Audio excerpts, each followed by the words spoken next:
Paano linisin ang puso? Ito po ang magandang paksain natin sa araw na ito. Napapanahon. Kailangan ng mga tao ang panlinis ng puso. At paano nga ba lilinisin ang puso? Bago natin sagutin ay unahin muna natin ang tanong. Ano nga ba ang mga kalawang sa puso na kailangang linisin? Ito po sila.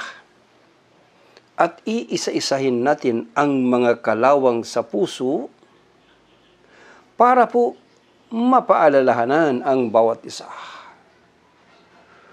Numero 1 na kalawang sa puso ay ang puot sa kapwa Muslim na kung saan ay walang pagpapatawad baga sa isa't isa. Pangalawa na kalawang ay ang inggitan sa kapwa Muslim na siyang tumutupok sa dapat ay pagmamahalang kapatiran sa Islam.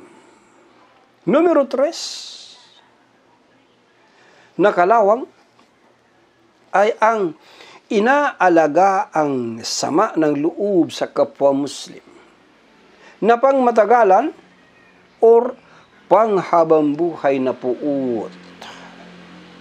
Numero 4 ay ang kawalang tiwala sa kapwa Muslim na madalas ay pinagdududahan pa ang kapatid sa pananampalataya. Numero 5, idagdag mo pa ang pride o ang pagiging mapagmataas na ang tingin sa sarili ay kataas-taasan habang ang tingin naman sa iba ay kahamak-hamak. Numero 6, ang tribalismo na kung saan tingin sa sariling tribo ay sila lang ang tama, sila lang ang malinis at ang ibang tribo ay mga walang kwenta. Numero 7 na kalawang sa puso. Idagdag mo pa ang paboritismo. Na kung sino lang ang paborito mong mga ngaral, ang pinakikinggan mo, at ang iba ay hindi mo gusto o baka kinamumuhian mo pa. Numero 8, at kasama na ang pansariling interes, makasariling interes na pinagmumulan ng mga kakurakutan at ang pagiging kawatan sa pag-aari ng iba. Numero 9, ito pa ang matinding kalawang sa puso, ang lahi sa lahi, na kapag hindi mo kalahi ay wala kang pakialam kung malunod sila sa masaklap na buhay. Allahu Akbar. Numero 10, pinakamatindi ito na kalawang sa puso na pinagmumulan ng pagiging magkakalayo sa isa't isa ang kamusliman. Ano ang tinutukoy? Ay walang iba kundi ang tinatawag na kalupitan ng madhab sa madhab, na ang madhab mo lang ang ligtas at ang iba ay lahat sa impyernong apoy. Allahu Akbar. Numero 11, ganun din ang grupo sa grupo, na kapag hindi mo kagrupo ay ni makipagbatian ng salam ay iniiwasan mo. Allahu Akbar. Ito po ang ilan lamang sa mga lason sa kapatiran na kailangan nating linisin. Unang dapat na linisin ay ang samaan ng loob sa kapwa. Marami ang mabubuting bagay na pwedeng sirain ng sama ng loob sa kapwa.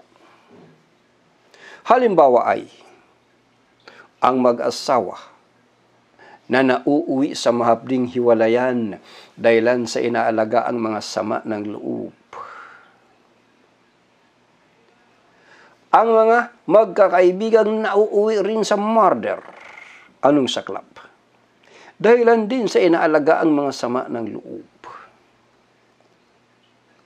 At, ito ang masaklap, mayroong mga manggagawa sa da'wah mismo na kinamumuhi ang lihim ang isa't isa. Allahu Akbar. Hindi naman lahat, pero mayroon. Pagkatandaan po natin na ang pangunahing layunin ng da'wah ay para makamit ang ikalulugod ng Allah. Ngunit dahil sa di pagkakaunawaan na nauuwi sa samaan ng loob, ay maaring mangyari na ang makakamit ng manggagawa sa da'wa ay puot ng Allah. Samaan ng loob na dahilan kung bakit ang ibang mga Muslim ay walang malasakit sa isa't isa. Kahit mapapahamak ka pa, ay panunurin ka lang. Tuwang-tuwa ka pa kapag napapahamak ang kapatid mo. Allahu Akbar. Nakakalimutan natin ang dakilang kahalagahan ng pagpapatawad ng Muslim sa kapwa Muslim. Ano ang sinabi ng Panginoong Allah subhanahu wa ta'ala sa Quranul Karim? Ba'da a'udhu billahi minas shaitanir rajim. الذين ينفقون في السراء والضراء والكاظمين الغيظ والعافين عن الناس والله يحب المحسنين. Chapter 3, verse 134, Quranul Karim. Malapit-lapit na pakahulugan. Ang mga yaong gumugugol, ibig sabihin ng gumugugol, gumagasto sa landas ng Allah. Ulitin natin. Ang mga yaong gumugugol sa kasaganaan at sa kahirapan, na pinipigilan ang galit, na pinapatawad ang mga tao, katotohanan, minamahal ng Allah ang mga al-muhsinun. Ano ba ang mga al-muhsinun? Ay ang mga gumagawa ng mabuti ng alang-alang lamang sa Panginoong Allah. Patungkol sa mga kataga na pinipigilan ang galit. Mayroong isang hadith patungkol dito. Basahin natin. An Abi Hurairah radhiyallahu anhu anna Rasulullah sallallahu alaihi wasallam qala laysa ash-shadidu bis-sur'ati إنما الشديد الذي يملك نفسه عند الغضب. Malapit-lapit na pagkahulugan, isinalaysay ni Abu Hurairah radhiyallahu anhu. Ang sugo ng Allah ay nagsabi, ang malakas ay hindi yaong kayang talunin ang mga tao sa pamamagitan ng kanyang lakas, kundi ang malakas ay yaong napipigilan niya ang kanyang sarili kapag nagagalit. Authentic po na hadith ang ating source, Sahih al-Bukhari, hadith number 6114. Ang mapanatili mo, kapatid, ang sarili mo na under control sa mga sandali ng galit ay tanda ng isang marangal na pagkatao. Ito ay isang tanda ng dakilang lakas ng isang Muslim. Alam mo ba, kapatid, na may isang dakilang gantimpala na inihanda ang Allah para sa pagpigil ng galit sa kapwa? Ano ang gantimpala na inihanda ng Allah? Gagantimpalaan ka ng hawri na magiging kabiyak ng puso mo o magiging asawa mo sa kabilang buhay. Bilang katibayan, anna Rasulullah sallallahu alaihi wasallam qala man qadama ghaidhan wa huwa qadirun ala an yunfidhahu da'ahu Allah azza wa jalla ala ru'usil khalaiqi yawmal qiyamati hatta yukhayyirahu Allahu minal huri ma syaa. Malapit-lapit na pagkahulugan, ang sino mang napipigilan niya ang kaniyang galit, bagamat may kapangyarihan siyang isagawa iyon, siya ang unang tatawagin ng Allah sa araw ng paghuhukom at bibigyan siya ng karapatan na pumili ng sinumang hawri na kanyang nanaisin. Source natin, Hadith Abu Dawud, Hadith number 4777. Kung wala po ang galit at puot, ay maiiwasan sana ang mga patayan at pagdanak ng dugo ng Muslim sa kapwa Muslim. Hindi sana namamayani ang mga digmaan mismo sa mga kamuslimang bayan. Maitatatag sana ang pagmamahalan at mga pagdadamayan ng mga Muslim sa isa't isa. At ang mga manggagawa sa dakwa ay magiging mas lalakas pa sana sa kampanya ng Islam laban sa droga, laban sa krimen, laban sa imoralidad, laban sa bid'ah, at laban sa mga gawaing kufur at syirk. Therefore, mga kapatid sa pananampalataya, tayo po ay magkarirahan. Hindi sa sama ng loob sa kapwa, kundi ay sa takwa, sa pagiging mahintatakotin sa Allah. Wasari'u ila magfiratin min rabbikum wa jannatin arduha as-samawati wal ardu uiddat lil muttaqin. Chapter 3, verse 133, Quranul Karim. At magmadali tungo sa pagpapatawad mula sa inyong Panginoon at sa paraiso na kasing lawak ng mga kalangitan at daigdig na inilaan para sa mga mahintatakotin sa Allah. Sa pagiging mahintatakotin sa Allah ay nakahanda po ang paraiso. Pero pansinin mo ang mga nagaganap sa lugar ng kamusliman. Sa kaunting mali lang ng kapwa, ay halos mabaliw na sa galit sa kapatid sa pananampalataya. Gusto kaagad padanakin ang dugo. Dahil sa sama ng loob ay handang patayin ang kapwa Muslim. Nalalaso ng sama ng loob ang antas ng iman. Nawawala ang kahinahunan at malasakit sa kapwa. Ang kapayapaan na tagubilin ng Islam ay nalalason. At ano pa ang saysay ng mga salah? Ano pa ang saysay ng mga ibadah?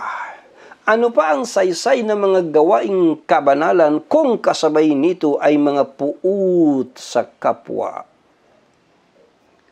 Ngayon ang tanong ay, paano linisin ang puso sa mga samaan ng loob upang magkaisa ang kamusliman? Posible bang magkaisa ang mga Muslim? May pag-asa pa ba? Sa paanong paraan? Nasaan na ang kapatiran sa iman na sinabi mismo ng Panginoong Allah subhanahu wa ta'ala? Innamal mu'minuna ikhwatum fa-aslihu bayna akhawaykum wattaqullaha la'allakum turhamun. Chapter 49, verse 10, Quranul Karim. Katutuhanan, ang tunay na mga magkakapatid ay yaon lamang mga nananampalataya sa Allah. Kaya't gumawa ng pakikipagbati sa inyong mga kapatid at batakot kayo sa Allah upang kayo ay kaniyang kahabagan. Silipin muna natin kung ano ba ang kasalukuyang lagay ng kapatirang kamusliman. Bago natin ilahad, paano linisin ang puso? Alamin muna natin, ano ba ang kasalukuyang lagay ng kapatirang kamusliman ay lumalala ang kawalang kapatiran sa Islam. Wala nang tulungan ang maraming kamusliman. Bagamat turo ng Islam ang pagtutulungan, hindi na napagod ang mga mangangaral sa aral ng kapatiran. Dahil minsan, mismo ang mga mangangaral ang nawawala ng kapatiran. Opo, ito ang pinakamasakit na kawalang kapatiran. Samaan ng loob, araw at gabi ng walang pagpapatawad sa kapwa Muslim. Gusto ng bawat isa ang kapatiran. Pero matagumpay si Satanas sa kampanya ng puot sa kapwa Muslim at walang pagpapatawad. Bagamat sa lugar ng mga Muslim ay hindi nagtagumpay si Satanas na sambahin ang rebulto, ay nagtagumpay si Satanas na itanim sa puso at kamalayan ng kamusliman ang laso ng inggitan sa kapwa Muslim na tumutupok sa pagmamahalang kapatiran. Tagumpay ang kampanya ni Satanas na itanim sa kamalayan ng kamusliman ng inaalaga ang sama ng loob sa kapwa Muslim na matagalang puot. Ganoon din ang kawalang tiwala sa kapwa Muslim na pinagdududahan mo ang kapatid mo sa iman. Ganoon din ang matagumpay na naipupunla ni Satanas ang mga butil ng pride, tribalismo, favoritismo, pansariling interes, lahi sa lahi, madhab sa madhab, grupo sa grupo, mga laso ng kapatiran na matagumpay na naitatanim ni Satanas sa kamalayan at puso ng kamusliman. Tanong, mayroon pa bang gamot? At ano kaya ang solusyon para linisin ang puso? Magandang tanong. Ang katotohanan po niyan ay walang makakapagbura sa puot. Walang makakapagbura sa inggitan, samaan ng loob, kawalang tiwala, pride, tribalismo, favoritismo, pansariling interes, lahi sa lahi, madhab sa madhab, grupo sa grupo. Ito yung mga lason sa kapatiran. Walang makakapagbura sa mga ito maliban kung maitatanim natin sa ating kamalayan ang pagmamahalan ng kamusliman ng alang-alang lamang sa Panginoong Allah. لا تدخلون الجنة حتى تؤمنوا ولا تؤمنوا حتى تحبوا.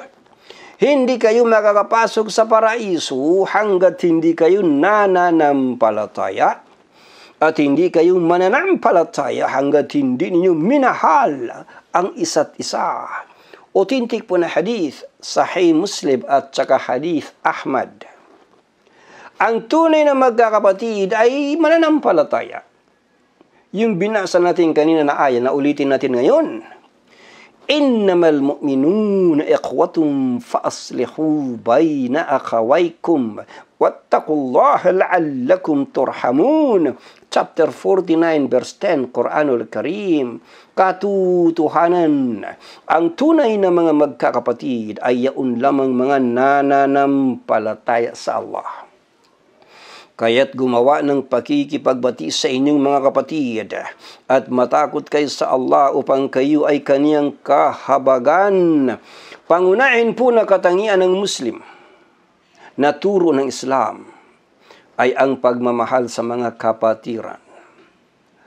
Regardless kung saan kagaling na tribo, regardless kung anong klaseng lahi ka, isasantabi mo ang mga personal factors ng alang-alang sa Allah. Anong dakilang karangalan ang ganitong kagawiang Islam? Sapat ng karangalan para sa mga yaong nagmahalan sa isa't isa ng alang-alang sa Allah na ang kanilang kataas-taasang Panginoon ay babatiin sila sa araw ng muling pagkabuhay at sasabihan sila ng paganito, nasaan na ang mga yaong nagmahalan sa isa't isa ng alang-alang sa aking luwalhati?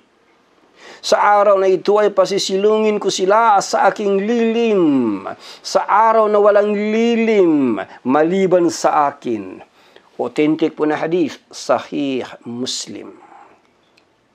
Napakadakila ng mga papremyo ng Allah para sa kamuslimang nagmamahala ng alang-alang sa Allah.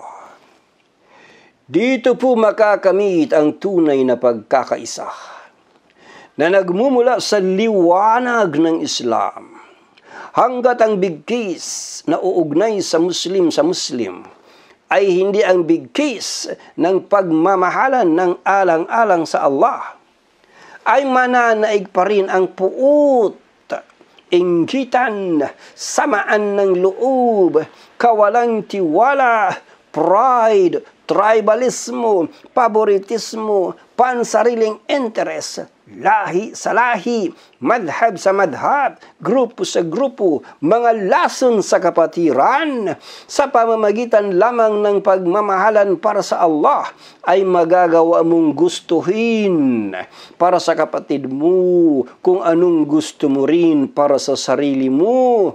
La yu'minu ahadukum hatta yuhibba li akhihi ma yuhibbu li nafsihi. Walang sino man sa inyo ang talagang mananampalataya hanggat hindi niya ginusto para sa kanyang kapatid ang anong kanyang gusto para sa kanyang sarili. Authentic na hadith, Sahih Al-Bukhari at saka Sahih Muslim. Ito po ang pinaka-epektibong panlinis ng mga kalawang sa puso. Ang pinakadakilang pagmamahal, ang pagmamahalan ng alang-alang sa Allah. Sinabi pa ng Allah subhanahu wa ta'ala sa hadith at-Tirmidhi, ang mga yaong minahal ang isa't isa ng alang-alang sa aking luwalhati ay magkakaroon ng mga member ng liwanag, at ang mga propeta at mga martir ay maghahangad na sana sila mayroon ding ganun. Naiulat po ni At-Tirmidhi na nagsabing ito ay Hasan Sahih. Allahu Akbar. Hanggat hindi natutunaw ang galit ng Muslim sa kapwa Muslim, ay kailanman walang pagkakaisa ang kamusliman.